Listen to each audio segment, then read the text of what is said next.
All right, so we're going to do this this workshop on kids and scoliosis and why we don't want to just wait and see if it gets worse. We want to do this workshop because we see a lot of patients who are adolescents or who are younger than adolescents that are told to wait and see if their scoliosis gets worse.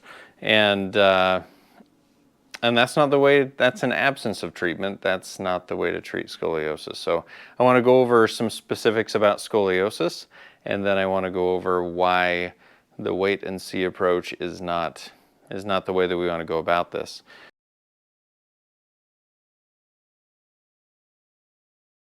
So let's get to it. So today we're talking about kids and scoliosis, and don't just wait and see. The wait and see approach is a huge pet peeve of mine, so that's something that we're going to talk about. So a little bit about me and why you should listen to me. I mean, that's something that we should definitely talk about. I've been a scoliosis specialist since 2014. I opened Align Therapy in 2015. I've been certified in scoliosis treatment for that whole time with the SEAS approach as well as the Schroth method. I'm a member of SOSORT, which is an international scoliosis research society. It was really fun. I was able to go to Croatia this last April to learn more about scoliosis research, to see what's coming out, and they usually have some cool products and things like that that we can see and test and see what's on the horizon for scoliosis treatment. So pretty cool, pretty amazing society. This last year, I finally got voted into that research society, so that's pretty cool. I'm a verified scoliosis nerd. I could talk about scoliosis for hours, but I'm not going to keep you here that long. But yeah, I've seen scoliosis for the last 11 years. So I'm a native of Utah, so I like to do a lot of the activities that you guys probably like to do here in Utah. Hiking, biking is one of my passions, mountain biking. And I have 4 kids, and I like to drag them along with me. I don't drag them very much anymore because they're old enough to go by choice. But yeah, I love to be in the outdoors. I feel like it's very recharging for me. So that's a little bit about me. So if we start with talking about what is scoliosis, because we need to understand what scoliosis is in order to know why we want to treat one curve and maybe we don't need to treat another curve. So basic description is it's a lateral curvature of the spine. So the spine, if we look from the back, the spine should be straight. So any curve going side to side we call scoliosis. It affects all ages, with it being most commonly diagnosed in adolescence. About 3%, 3 to 4% is diagnosed in adolescence. So adolescence is when we think about scoliosis the most. It may have been when your parents were screened as children in school and things like that. Pediatricians will be screening for that right around adolescence and growth and that kind of thing. But it's actually more common in adults. We're talking about adolescent and kid scoliosis right now, but it's more common in adults. The research shows between 20 and 45% of adults, especially once they get past 65, could have a scoliosis curve. So that's something to think about. And a lot of those are degenerative curves that come on throughout life. So what causes scoliosis? This is the common question that I get when someone's in my office for the first time and they are asking what usually it's their parent who's asking, what caused this? What can we, and they want something to blame. They want something that they can be like, that was the cause, so let's not do that with our other kids or something like that. The problem is the majority of cases, here 80% of cases, depending on which research article you look at, we don't know the cause. It's idiopathic. There are some that we do know the cause. So we have neuromuscular, congenital, traumatic. You can have things from birth that's congenital, vertebrae that are shaped differently that create a scoliosis curve. Degenerative with adults and where the spine degenerates and they develop arthritis on one side and not the other, and that can develop scoliosis. Post-surgical, I've actually seen more this year than I have in the past, not because it's more common. I think the word's getting out that there's something that can be done, but heart surgeries and things like that when kids are babies, as they grow and they start to grow significantly, that can create tension on one side and not the other, and an asymmetric problem. Here, the most common caused scoliosis that we see is neuromuscular and congenital. Neuromuscular is with something related to the nervous system, like a Chiari malformation or something like that. So we see those fairly frequently. And then research continues to be ongoing to discover the cause of most scoliosis curves. It's really interesting when we think about adolescents who have scoliosis curves, and if they have a family history. I would say the majority of my patients with adolescent idiopathic scoliosis have a family history of scoliosis. And so there's got to be a genetic component. We just haven't nailed down exactly what that looks like. So I want to talk about scoliosis is three-dimensional.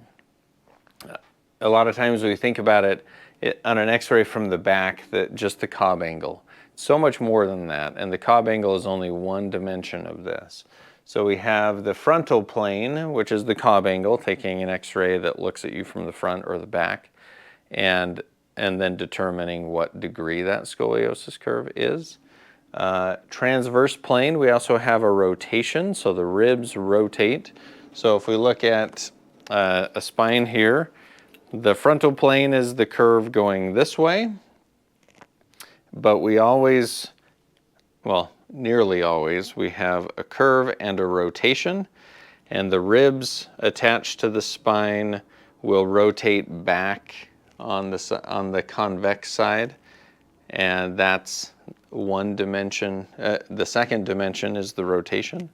And then we have the sagittal plane, which is from the side. So if you're looking at someone from the side, usually we'll see less kyphosis or less rounding of the back, less of that natural curve in the spine as well.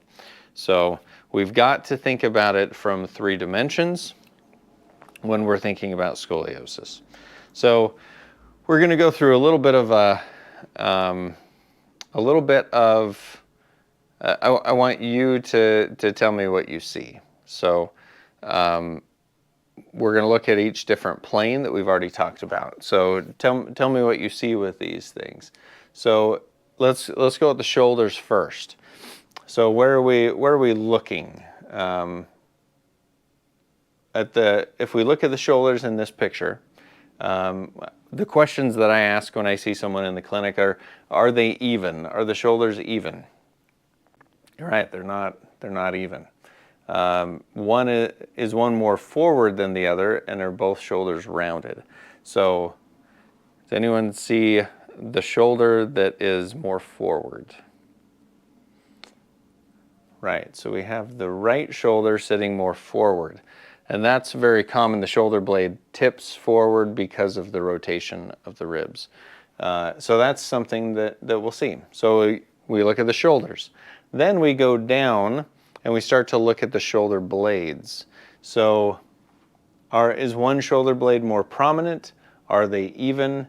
Is one tipped? So if I had something to point right there on the right shoulder blade, what do you notice? Yeah, we notice that shoulder blade is more prominent. It pokes out a little bit more, and it just looks different than the other side. She actually doesn't have a ton of difference in her shoulder height, so we can't really go off of shoulder height with this, but the shoulder blades are definitely sitting different. That's actually one of the biggest things that people notice that spurs them to go and talk to their pediatrician or somebody else, You know, why are my daughter's shoulder blades uneven? Why does one poke out more than the other? So we look at the shoulder blades. Then we go down and we look at the waistline. So for those in here who have scoliosis, have you ever looked in the mirror and noticed that your waistline is different on one side versus the other? Yeah, so when you look in the mirror, you're looking to see if one side is different than the other. So if we look at these two pictures, definitely the one on the left, we can see that the angle of the right waistline is more, and the left one just kind of comes down straight. That's because the pelvis is shifted to one side. So one way that I have my patients look at this is look at the window between the arm and the body, and there's a difference. So on the left one, there's kind of minimal space on the left side, and on the right side we have more space. And then when we look at the right one, his left arm is hanging way further away from his body than the right. So we can look and see more space and an asymmetry. With scoliosis, we're really looking at asymmetries. If we're seeing asymmetries, then we're probably seeing what's resulting from the scoliosis. So then we can look down at the pelvis. So we've gone from shoulders to shoulder blades to waistline, and now we're at the pelvis. So the pelvis, we can look, is it tipped? Is it shifted? Is there a leg length difference? In this patient right here, her right leg was definitely longer than her left, and you can see that her pelvis is tipped. And so part of treatment for this is we put a lift in her left shoe because her left leg is shorter than her right leg. Have any of you been told that you have one leg longer than the other? Yeah, so it's pretty common to, especially with chiropractic and orthotists and stuff like that, they'll usually pick up on one leg being longer than the other. You have to make sure that if that's the case, you're putting the lift in the right shoe, the correct shoe. So then if we look from the front, this is a little bit harder to see on most curves, but we look at the ribs. Are the ribs more prominent, and are they uneven? So in this picture, we definitely see her left ribs are more prominent, and they just look different. They look like they're uneven. And you know, without scoliosis, the ribs should be very symmetrical. And when we have uneven ribs up or down or forward or back, then that indicates that we have some scoliosis. So this may be something that you've been noticing when you look in the mirror anyway, and you just didn't know why it was happening. So this, hopefully, my hope with this was that you could understand more what's going on with your own body, because that's important. Okay, so let's talk about the big question. Why do we care? You know, it's interesting when I have younger patients in the clinic, a lot of times I'll ask them if they ever wonder this, if they ever wonder, what's the big deal? Because most of my adolescent scoliosis patients don't have back pain, and they may not even notice those asymmetries that we were seeing in those pictures. And one of their questions is, what's the big deal? I'm being drug around to all these visits. I'm going to a pediatrician, and then they refer me to Primary Children's Hospital. And then I have to go to a physical therapist. Why? What's the big deal? I don't even notice anything. And then sometimes surgery is talked about, and they're like, surgery? Really?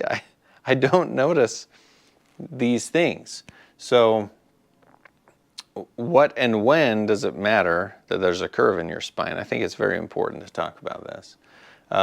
So the key point with adolescents and kids with scoliosis is, can the curve get worse? That's the key point. We also think about that with adults, but this is especially true with adolescents. So the natural progression of scoliosis is to progress in some people. It's more common to see that progression around puberty and around adolescence than it is through the majority of life, except for when we get into the later years. But we're not going to talk about the later years today. So growth is the enemy. Most of the time we think that. Or is it? We'll talk about that a little bit later. Growth isn't necessarily the enemy if we use it correctly. So we'll discuss that more in a minute. We use Risser as well as a Sanders scale to determine how much growth someone has left. And that's a 0 to 5 point scale. Sanders, it's 0 to 8. And that tells us how much growth someone has left. So we monitor for growth because growth is something that we're very concerned about with adolescents who have scoliosis. So let's talk about what the cutoffs are for different levels of scoliosis curves. And go ahead and raise your hand if you feel like you have this level of scoliosis curve. So 0 to 9 degrees, we don't even consider it scoliosis. You may have been to your pediatrician and he has you bend forward and he sees a little rotation and he sends you in for an x-ray and the curve is less than 10 degrees.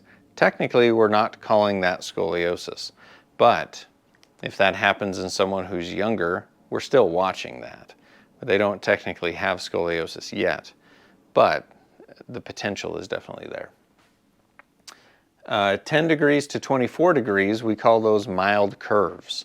Mild curves, we're treating with scoliosis-specific exercise.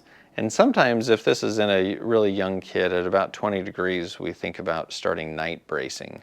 Nighttime bracing can help stop that from progressing because the younger they're diagnosed, the more risk of progression there is. 24 to 44 degrees, those are moderate curves. And with moderate curves, we'll add in bracing, either daytime bracing or nighttime bracing or both. Usually if you are in a daytime brace, you wear it at night as well. So we can talk about the differences between the daytime and nighttime braces. Who in here is actually braced? Okay, so we'll get to bracing. I'm sure bracing is your favorite thing in the world. So we'll get to bracing. So 45 and above, those curves we consider those as severe curves. That's when we start thinking about surgery. Surgery is thought of after 45 degrees and seriously considered at 50 degrees. So that's something to remember. That's when we think about surgery, not before. So let's talk about this. Why treat scoliosis? I see patients every day in the clinic who come in to be treated for scoliosis. And if one of these rings a bell for you, I want you to raise your hand and let me know that why are you here? You know, you're here to learn about scoliosis because of a concern that you have. These are the most common reasons that we treat scoliosis. So number one is to reduce pain. 20 to 30% of our adolescent patients will have back pain with scoliosis. We get into a big debate that I just did a blog post on whether or not scoliosis causes back pain. We can't say that because if scoliosis caused back pain, then everyone with scoliosis would have back pain, and that's not the case. But can it contribute to back pain? It definitely can contribute to back pain. It can contribute to the imbalances that happen with back pain that can cause muscle imbalances that create back pain. So how many of you in the room have back pain? Yeah, so about 50-50. I'm seeing less than that in my practice. And the interesting thing is teenagers in general have a high incidence of back pain. I think it's like 33% have back pain. So we have to make sure that we're not blaming the scoliosis for the back pain because it may not be the cause. The biggest reason that I see teenagers for scoliosis treatment is to stop or reduce progression of the curve. Because the curve tends to progress as you grow, the concern is that how do we stop progression of the curve? How do we keep it from getting worse so that we avoid bracing or we avoid surgery? I also see people to improve their strength and improve their posture. Maybe, there's some parents in here. How many of you kids have been told by your parents to sit up straight? Yeah, I think that's definitely something that's very common, where parents are telling their children to sit up straight because of their scoliosis curve or because of just general posture. So we work on that as well. Increased pulmonary function and capacities. Occasionally we'll see people who have limited lung capacity because of their scoliosis curve, but that's usually only when it gets past 60 degrees. Sometimes a little lower, but big curves will do that. And the second biggest reason I'm seeing adolescent patients in the clinic is because they're trying to avoid surgery. And this is very common. We'll see curves that are up close to surgical range or in surgical range that we're trying to reduce or stop progression of. So those are the reasons that I will see people to treat because of that. So now let's talk about, is growth the enemy? Who in here has heard that growth is the enemy with scoliosis? Like, we're scared of growth because the curve can progress. Right, and that's a very common thought. And it's true if you're not doing anything for it. So here on this, maybe I can just use the spine to point to this. This slide is really important. It's one that I actually pulled off online for a surgical procedure that uses growth to correct for the curve. But I want to talk about it a little bit on how it actually works.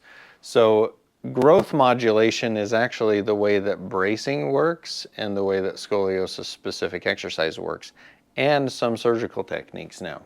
So if you look at the picture, these pink lines on the vertebrae are the growth plates. So those growth plates, that's where the spine grows and where the vertebrae grows. When we have scoliosis, we see overgrowth on the convex side of the curve, and then we see inhibition of growth on the concave side of the curve. The reason that happens is the pressure on the convex side of the curve is less on the growth plates, and on the concave side of the curve, it's more pressure on the growth plates. So we don't see as much growth of the vertebra on the concave side because of the compression that's happening right there, right where it's being pinched on that side. If you put weight down into it, it compresses that concave side. So the growth plates aren't as active. But the other side, on the convex side, those growth plates have less pressure, so they can grow more and they can create more bone. And that creates that wedge shape of the vertebrae on the left pictures. So the idea with growth modulation is if we can reduce the pressure on that concave side, where this area right here on that concave side has less pressure so that the bone can grow more, then we get more even growth out of the two sides of the vertebrae, and we see less wedging, we see less changes bone-wise. So that's an important, a really important piece to think about with growth modulation. So if it's braced well and it's pushing that curve more towards midline, then we get more growth on that concave side. If exercises, scoliosis specific exercises, if we're pushing that, then we'll get more growth on that concave side, which creates less wedging, which creates less of a curve. This surgical technique is, basically fixing or making it not mobile on the convex side of the curve, and then allowing the concave side to grow. And we'll talk more about that, but that's what we're trying to do with those surgical procedures, as well as scoliosis specific exercise and with bracing. So growth is not necessarily the enemy if we use it correctly. So if you're growing, that's great if we're doing what we should be doing for that. Hope that makes sense, because that's something that's actually discussed a lot lately in the research. So what can I do? What can be done and what treatments are available for someone with scoliosis, adolescent scoliosis specifically, and in kids that we're going to talk about today. So if we think about it, we really can split it into three areas. We have exercise, we have bracing, and we have surgery. There are a lot of other treatments out there, but I'm not going to go into those. There's chiropractic, there's a ton of different treatment methods that claim that they can reduce scoliosis curves. There's electrical stimulation, there's all kinds of stuff. What I'm focusing on here are the three things that are most prevalent in the research, the things that are most mainstream, and the things that have been shown to be the most effective. So we're not going to get into those side things.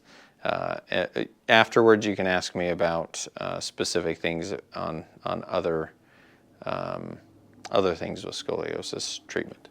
So, but we'll talk about these three while we're here.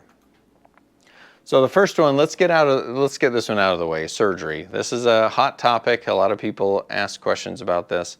What surgical options are there available? What is it like? I'm not a surgeon, so I'm not going to get into the real details of this. But sometimes surgery is necessary because some curves will continue to progress over time. The reason they do surgery on curves over 45 degrees is because those curves, even though you're done growing, they continue to get worse. Basically, that's because of physics, because of gravity. A bigger curve has more asymmetry and more pull on it. So those curves tend to continue to get worse. So it's not really, it's not usually for pain reduction. I think that's something important to keep in mind. If you have back pain and you want to have surgery for that as an adolescent because you have scoliosis, that is not the reason that they do surgery.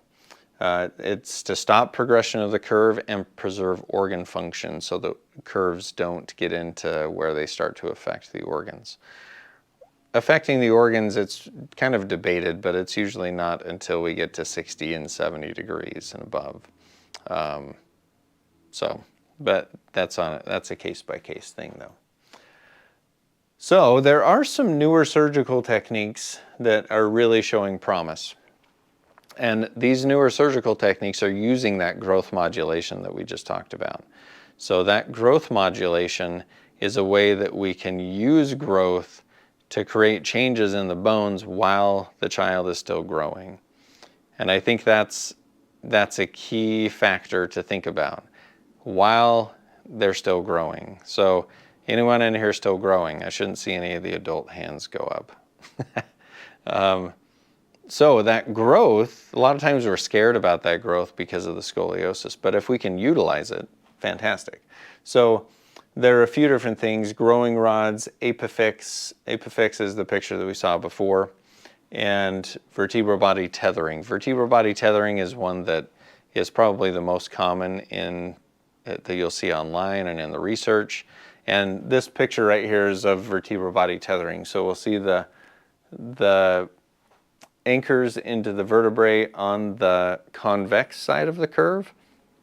What you can't see in this is that between these anchors there are tethers, little cords, and so that side of the spine can't continue to grow because it's tethered, and so the concave side continues to grow and we get a straightening out of the curve. It's pretty cool, actually, but it has to have, the person has to have a decent amount of growth left, and they have to have a certain size of curve. If they have a small curve and a lot of growth left, then we see an overcorrection where the curve goes back the other way. That's no bueno, we don't want that. If they don't have enough growth, then we don't see enough of a correction to make it worthwhile. It is still surgery, and it can be, you know, the surgical risks are there. And I'm actually excited about, in the future, we'll probably see more surgeries coming out using growth modulation, which is going to be cool. Bracing. So bracing is used to reduce progression of the curve while growth happens. It's using growth modulation. It's made of these rigid materials, so we have plastic, we have some metal. They don't usually use metal a whole lot anymore. Mostly it's just plastic, custom-made braces. And their research on this is that it is very effective if it's worn consistently and worn correctly. We can reduce progression to surgery by wearing a brace. So there are many kinds of braces, and one that I'm really excited about, when I was in Croatia, there was a presentation on 3D printed braces.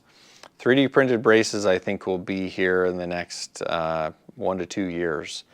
And they're more comfortable, they have some flexibility to them, but then they're rigid where they need to be. It's pretty cool. They're coupling it with AI modeling, and hopefully that doesn't freak anybody out, because I think that'll be really good for scoliosis treatment.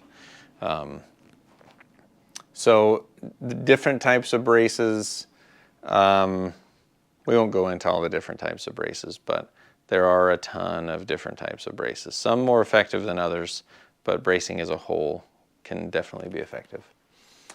Okay, let's get into exercise. That's why I'm here. This is what I do all day long. So general strengthening hasn't been shown to affect the trajectory of the curve. What I mean by that is, if you go into with a personal trainer or a general physical therapist that's not using a specific treatment method for your scoliosis, we don't usually see that change how big your curve is going to get if it's left untreated. So it might help with back pain, it might help you be more stable in your posture, but if we're trying to really affect the scoliosis curve, that has not been shown to be effective. The research shows that it has to be specific to the scoliosis. That makes sense. We have an asymmetrical problem of the spine. We better treat it with an asymmetrical solution. So physiotherapeutic scoliosis specific exercise is abbreviated PSSE. That incorporates the methods that are used to treat scoliosis specifically, not just general strengthening. So some of those, we have the Schroth method, the Lion method, the C's approach, the Dobomed method, and the side shift method. And there's a couple of other ones that are coming out as well. So some of these are more researched than others. The Schroth method has been the most researched. I was looking up in the last 5 years, I think there's been 37 research articles that have been published based around the Schroth method, which is pretty cool. And if you look back, there's a ton of research on the Schroth method. The C's approach is probably the second most researched, and they've been found to be effective. So if we look at who's appropriate for PSSE, or let's call it the Schroth method or the C's approach, so adolescents and juveniles, it can slow or stop progression of the curve, can reduce pain, it can improve body image, because all those things that we pointed out before, it can help to reduce those asymmetries. It has been shown to reduce some curves in the research. That's not what I promise with my patients, but we do see it happen in the clinic fairly frequently. And it gives the patient more control. I find that most of the adolescents that I see who are diagnosed with scoliosis, they feel like they're not in control of their life or their spine. This gives them some control and some feelings that they can do something about it, rather than just wait and see if it gets worse. We're back to that wait and see thing that is one of my soapboxes. Why wait and see when we can do something about it? One of my big things, and why I wanted to join SOSORT, that International Research Society, is I want to make sure what I'm doing for my scoliosis patients is backed by research. I feel like that's very important. I know other professionals who don't have a whole lot of backing for what they do, but they see results in the clinic. Great for them. But I want what we do here to be backed by research and be the most effective thing possible. So I was wrong about the 30-something research articles. In the last 5 years on the Schroth method, if you go into PubMed, if you know how to use that, and search, in the last 5 years there's been 87 research articles. I was quite a bit off on that. 87 research articles. Included in that, 20 meta-analysis and systematic reviews. Those are higher level research where they're looking at multiple studies instead of single studies. There's been 13 randomized controlled trials and 14 clinical trials. So this is just in the last 5 years. If we go back past 5 years, we see even more than that. But last year was a really huge bump in the research for the Schroth method specifically. There's also been, I didn't pull the numbers on the C's approach as well as like the Lion method and stuff like that, but that's definitely out there as well. So the results of those research studies, so you can research something and find that it's not effective, but people don't do a lot of research on things that have been proven to be not effective. So it's just not worth the time. So the results: improved or halted the Cobb angle. Many studies are showing that. Increased strength. I mean, it's a strengthening exercise routine, so that makes sense. It improves quality of life. So I think this has to do with body image, back pain. It has to do with just how they feel about themselves. Reduced back pain, improved brace effectiveness. It's interesting when I'm doing the Schroth method with patients, I'll have them do correction exercises in their braces. And so we reinforce the brace rather than doing something totally separate. So they bring the brace into each treatment. So it improves brace effectiveness. And we have the best results with the Schroth method when it's combined with bracing. So that's not to say that all of my Schroth method patients are braced, because some of them don't have curves that need to be braced yet. But the research shows that when we combine those two, we see good results. So the research is in support of scoliosis-specific exercise. And I think that's an important thing to realize. We have in the US a lot of old school physicians and surgeons that are huge fans of the wait and see approach.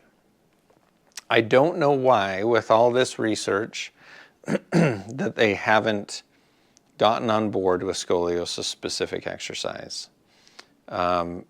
It's very common for me to see someone who has progressed to 40 degrees that finally found us online and they still have growth left, and we start doing the Schroth method, but they've been monitored for the last 2, 3, sometimes 4 years with nothing being done.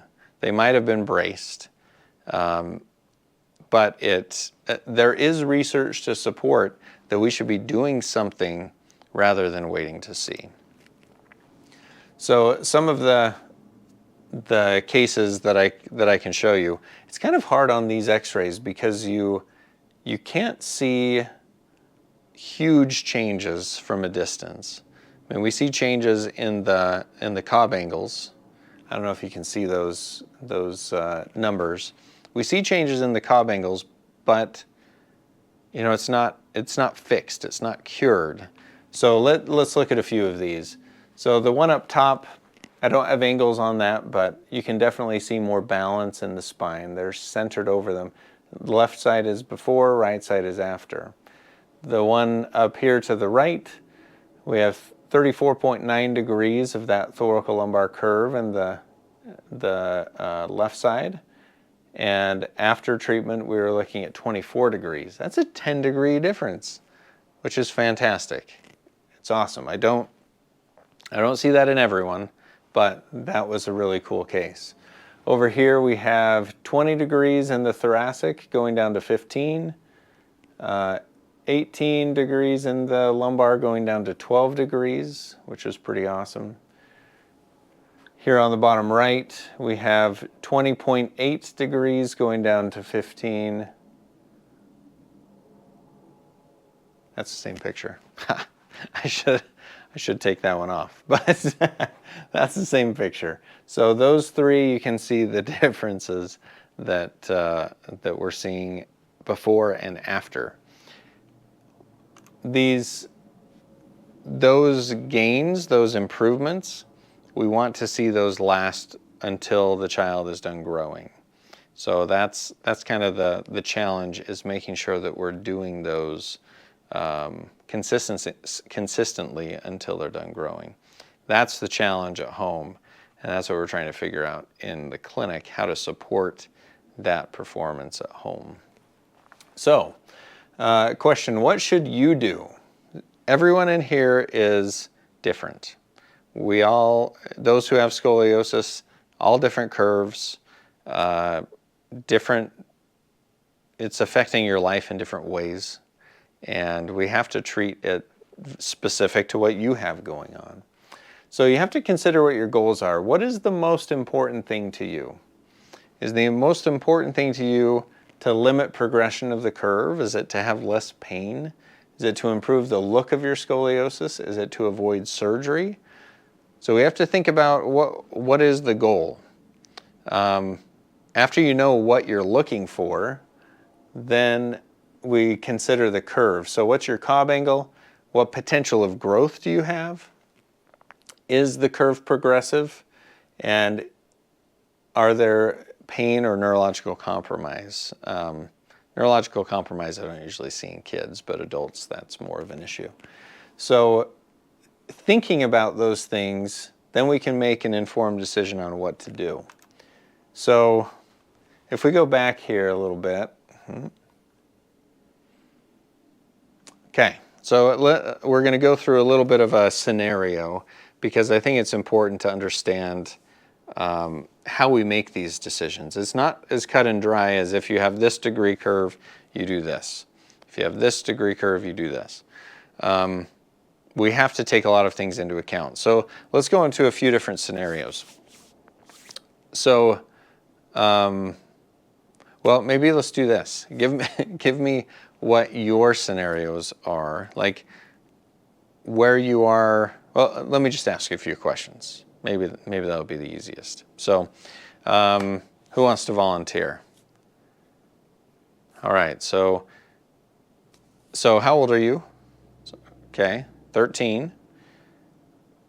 Do you have scoliosis? Yeah. Okay, that's why you're here, right? Do you know what degree your curve is? A 32-degree curve. Okay, so we have 13-year-old with a 32-degree curve. And have you had x-rays? Okay, you haven't had x-rays. We can get a little bit deeper into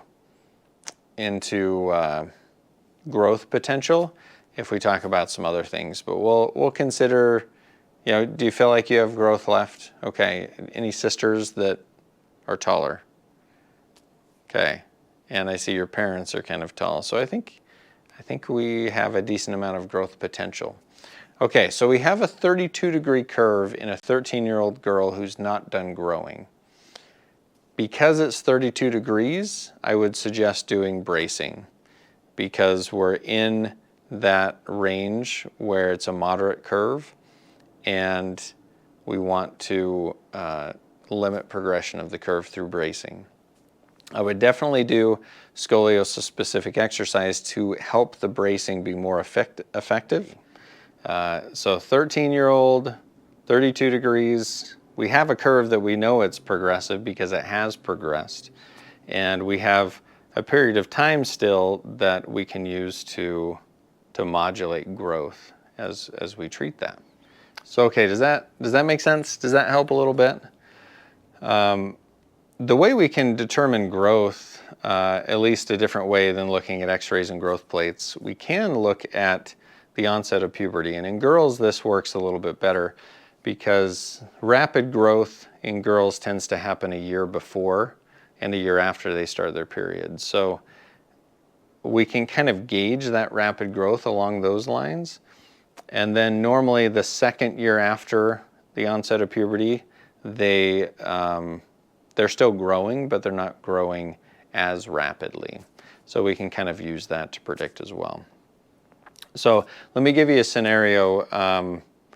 Let's say we have an 8-year-old, okay, very young, has a lot of growth left. An 8-year-old with a 25-degree curve. 25 degrees is pretty big for an 8-year-old, and it's in the bracing range, so we'd want to brace.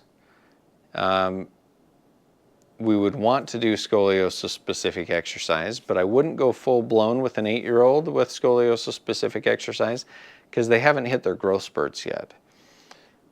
We don't want to burn them out before they start growing more, and so we do kind of a modified version of the Schroth method. We do some C's approach exercises. Because when they start to grow, we're going to need to throw a lot more at that curve. So a different scenario, what if you had a 15-degree curve in a 16-year-old girl who is done growing? What would we do? 15 degrees in a 16-year-old girl, doesn't have back pain. Does that need to be treated? No, it probably doesn't. She's done growing, 15 degrees, she's not to the point where the curve is going to continue to progress because she's not at 45 degrees. With that patient, I would say, have a good life, adios, and we'll see you later. It's where we get into the middle where they have some growth left and a curve that may or may not progress a little bit. It gets a little bit fuzzy. My preference is to, when in doubt, I treat someone. I may not go full-blown and do 12 visits and all this stuff, but I would rather treat and not have needed it than wish we had later on. One thing, when I was in Croatia, there was a discussion about the size of the scoliosis curve and how that affects someone later in life. Because a lot of times we think about surgery as, okay, as long as we're not hitting surgery, we should be good. And they do it at 45 degrees because those curves above that tend to get worse as someone continues to grow. But it is possible, a 44-degree curve might progress as well. A 40-degree curve might. So at what point do we limit it from affecting the person's life as much? I think that's a really important question because sometimes we get so focused on the Cobb angle, we get so focused on whether they're going to surgery or not, that we lose focus on the rest of their life. Like, how does that affect them? So the debate, there was a researcher named Stefano Negrini that he was talking about if the curve is less than 30 degrees, they usually don't have as much back pain later in life. They usually don't have as many asymmetries, and it usually doesn't progress later in life. And the more I thought about that, I don't have a specific research study to back this up, but if we can keep the curve under 30 degrees, it affects them less throughout their life. Once it gets past 30 degrees, even though they're not having surgery until 45, it tends to create more issues later in life. More back pain, more asymmetry, people, they may be more self-conscious, they might, all those things play into a larger curve. So my biggest takeaway from let's not wait and see if this gets worse, let's treat it, because if we can keep that curve smaller, it affects them less. If you look at the surgical research and some of the research that's out there, they look at stopping progression to surgery as the goal. That's whether they went to surgery or not, that's the only thing that they really measure. But there's so much more to that. There is so much more to how we live our lives than if we've had scoliosis surgery or not.